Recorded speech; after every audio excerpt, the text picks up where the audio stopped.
Hydrojet ferry.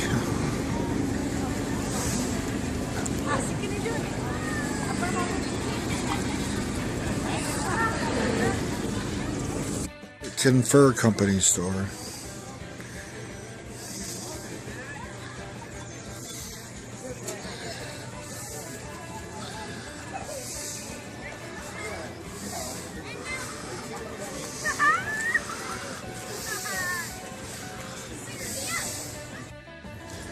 Mackinac Island Post Office.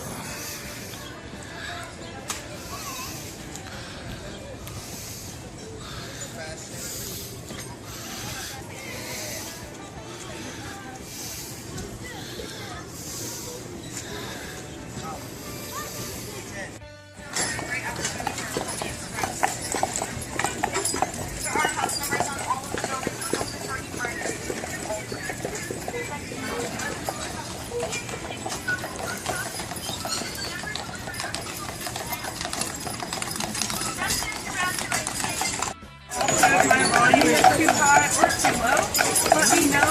I'll be happy to adjust it for you. Just sit tight. I'm going to pick our way through this intersection here, and then I'll begin our tour. That's got to be a job. Yeah.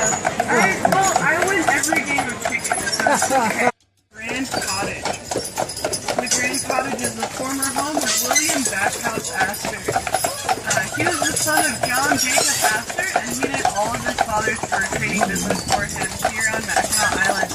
So despite having this multi-million-dollar fur trading empire and being the first self-made millionaire in the U.S., John Jacob Astor never crossed the street. He was afraid of water. This fear of water, though, wasn't totally unfounded because John Jacob Astor's great-grandson, also by the name of John. So coming up here, we'll do just that. We'll park our carriage here for a moment or two. While we're resting too, I'll have my foot on the carriage brake. So Arnold and Gallagher don't have to hold us onto the hill at all right now. They'll be standing free. And let's see, so right here. Oh. It's not a really big deal, but I am doing all in general.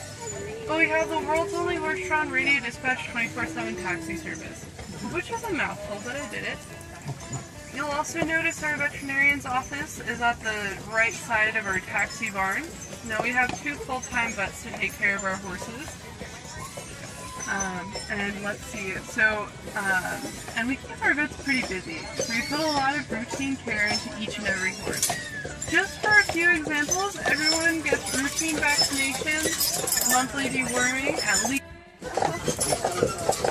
Believe it or not, the putts, those are 2 doctors. They're actually alive. They just bought it early.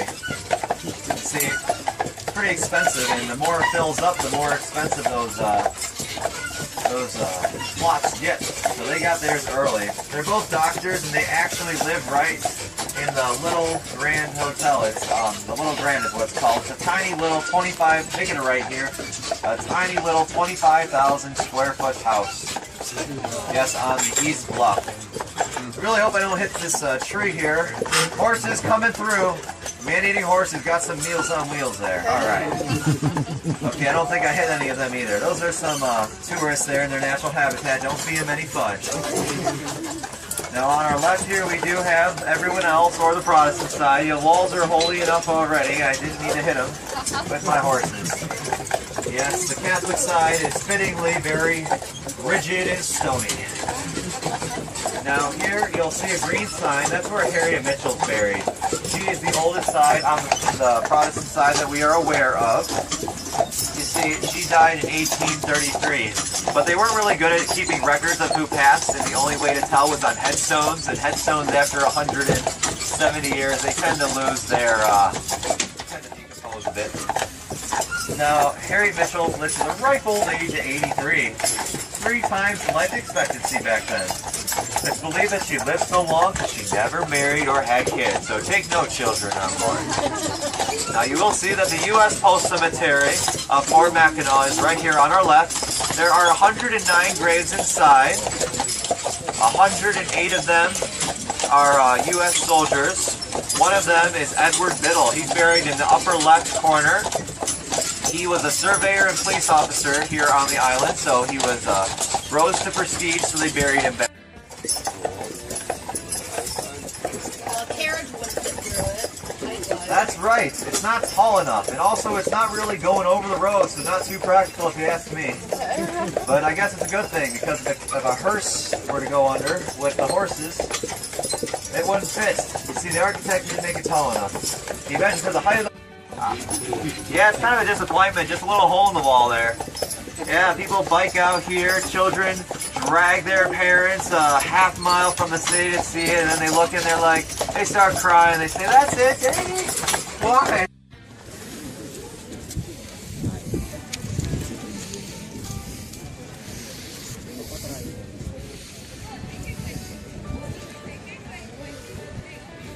Yun ang sa dulo na matapos na tayo.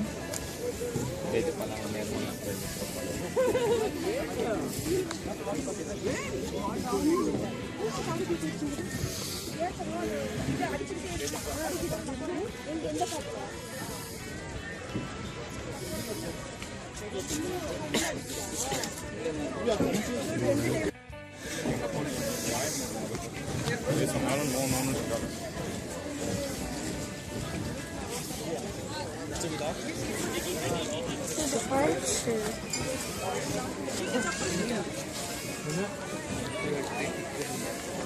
Quite a bit about, so I won't talk about it unless you want me to. Alright, Governor Summer Residence was built by a wealthy Chicago lawyer in 19-something or other, 1902, yeah, that's the date. I don't do the front half all too often. And the original price of construction was $15,000, but then that Chicago lawyer, he went bankrupt and had to sell it to the state of Michigan.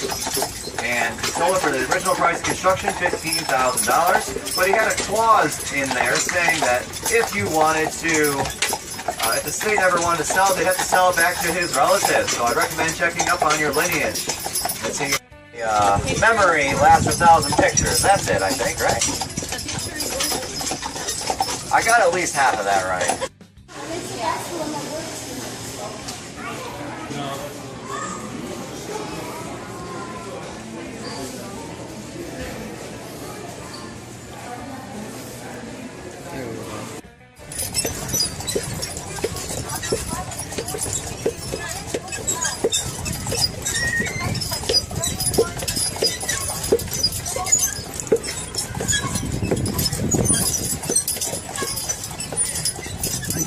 Grand Hotel.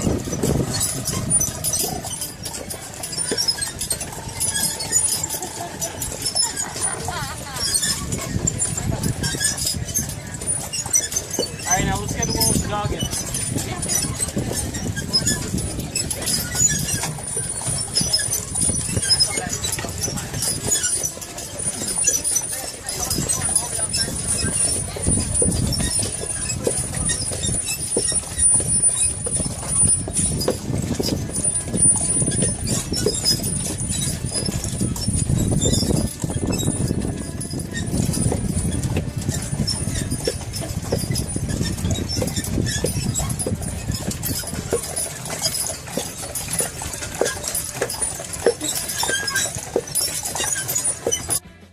School.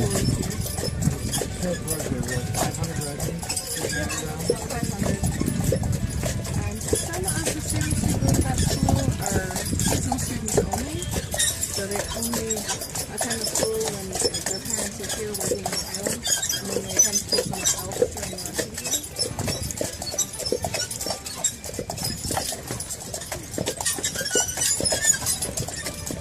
Oh, looks like somebody got married.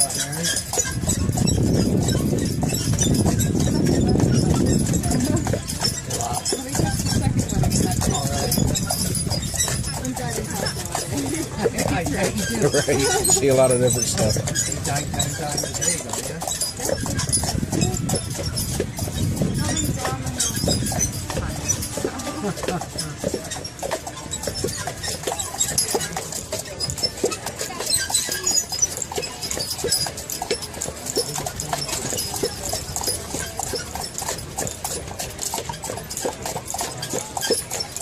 So how do the people that are on them, like them carriages with just the one horse, they tour themselves? How do they get water for their horses? There are typically places where the horses go water. Oh, is there? Out of our truck, there's a little water bucket out there. Horses pretty much know where to go. They pretty much drive themselves. The driver isn't really doing anything unless they're just holding the lines. More or less, kind of like. That's just like the riding horses. They pretty much know where to go too. Pretty much, yeah. So if you rent a riding horse, you pretty much follow the trail.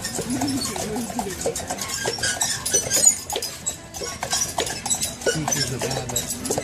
Michigan's most historic tavern.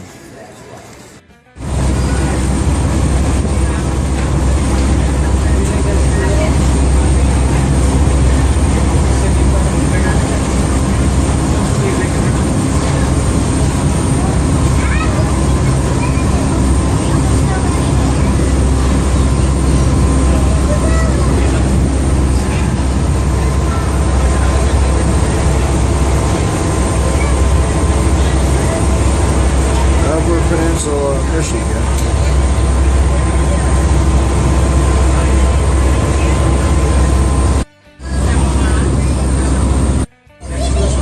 The hydrojet ferry we took on the way over.